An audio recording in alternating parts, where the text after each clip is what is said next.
Hello everyone, and welcome to my YouTube channel called Living in Hayward, where we talk about all things real estate related and also just about living in Hayward, Wisconsin. I'm Audrey Miller. I'm the broker owner of Northwest Wisconsin Realty Team. We're based right out of Hayward. Our office is on Main Street, so feel free to stop in sometime. And today we're going to talk a little bit about the post-NAR settlement changes with buyer agency agreements, all of the things that went into place on August 17th of 2024. I did a video back at end of July, beginning of August to kind of update everybody on what was going on, and I've been sending that out to potential buyers and clients as I start to work with them. But I just wanted to kind of give you an update now that we are 3 to 4 months into this change to let you know in practice how it's actually playing out and how it's impacting buyers and sellers as we're moving forward into the year of 2025. So stay tuned for that, and I'm glad you can join me today.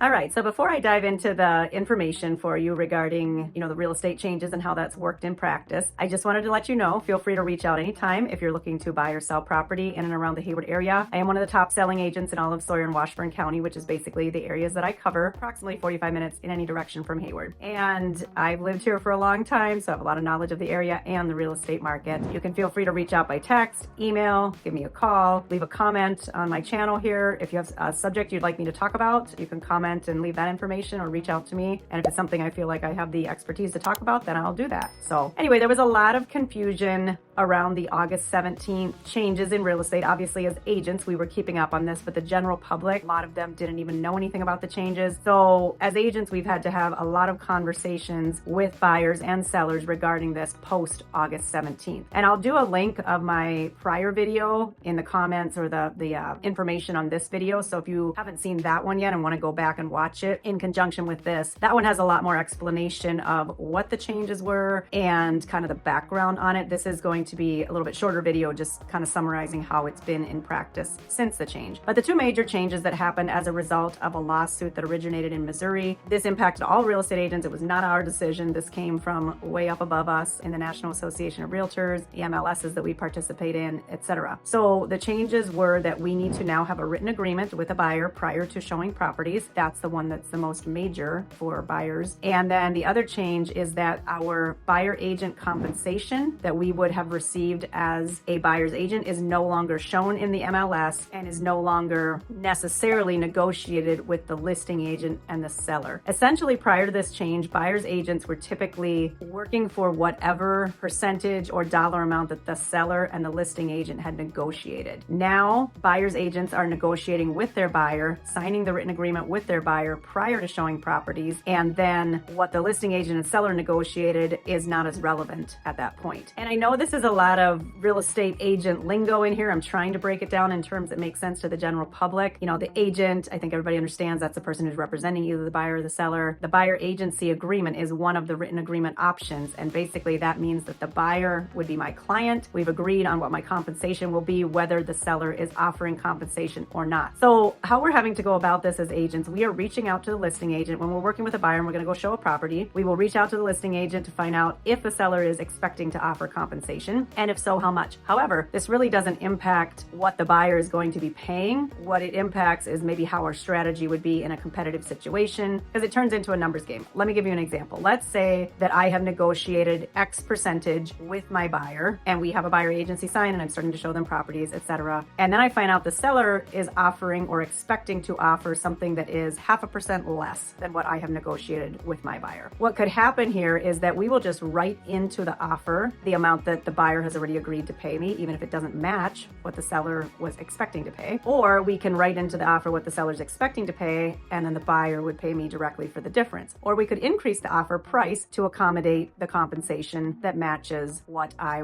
had agreed upon with the buyer, thus resulting in the seller having the same net proceeds. But if it's not a multiple offer situation, maybe there's no need to try to work that numbers game, and we just include in the offer the amount that the buyer had agreed upon, in which case the seller will pay it. So what I'm seeing is that almost every seller is still offering compensation, and it is typically similar to what we would have seen in the old regime. So essentially, not much has changed other than this education of buyers when they want to go see a property, and all of a sudden there needs to be a written agreement. That is brand new to people. That is new. They don't understand it. So I have a whole email written up. I have my prior YouTube video that you can watch. But most sellers, in fact, I've only run across in 3.5 months time now, I've only come across 2 sellers who were not offering a buyer agent compensation. Sellers tend to understand, as I thought they would, that there is an advantage to them to offer to pay a buyer agent compensation, because when a buyer is coming to purchase the property, of course their agent is not working for free. It's advantageous to a buyer to have representation. You can be an unrepresented buyer, but there's a lot of pitfalls to that, and you have to really know what you're doing. So if you're hiring a buyer agent and you've talked to them about compensation, sellers are typically understanding that it is advantageous to them and to their property to offer to pay their buyer's agent some sort of compensation. And so while there are sometimes little discrepancies between what the seller was expecting to offer and what the buyer's agent may have already negotiated in their buyer agency agreement, it really is kind of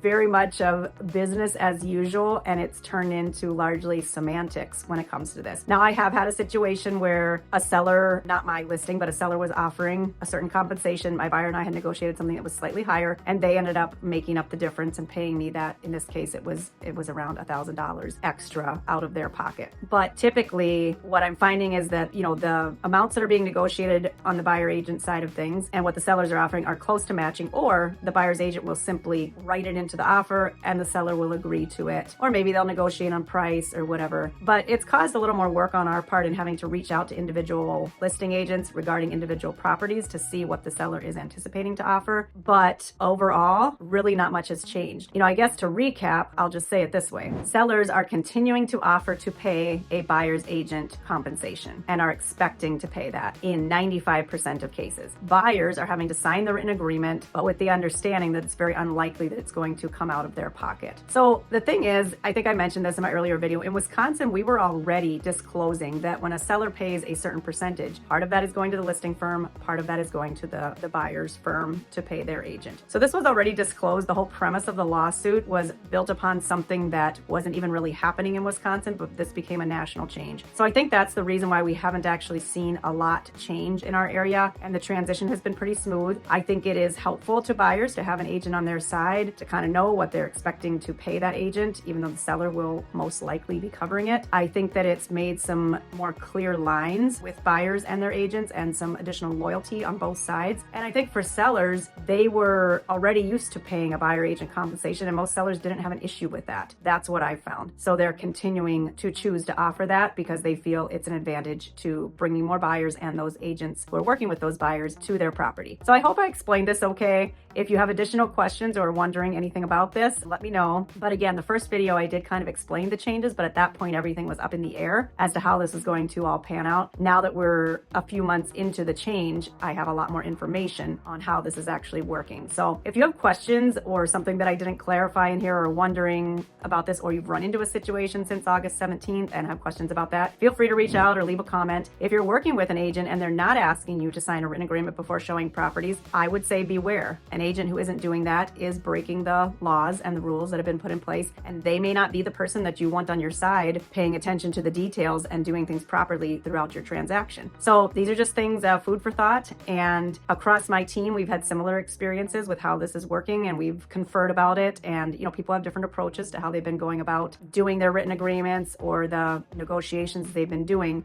But a good hardworking agent is definitely worth their money. The knowledge, the experience that we bring to the table, I can tell you, you'll be happy, whether even part of it has to come out of your pocket as a buyer, you'll be happy that you paid an agent. And as a seller, you have a bottom line that is much, much higher. I think it's by 15 to 20% when you work with an agent to sell your property versus selling yourself. So again, in the end, that compensation that you're paying should be well worth it. Just make sure you're hiring a qualified agent to be on your side throughout the whole process. Thank you so much. I'm Audrey Miller, and we'll see you next time.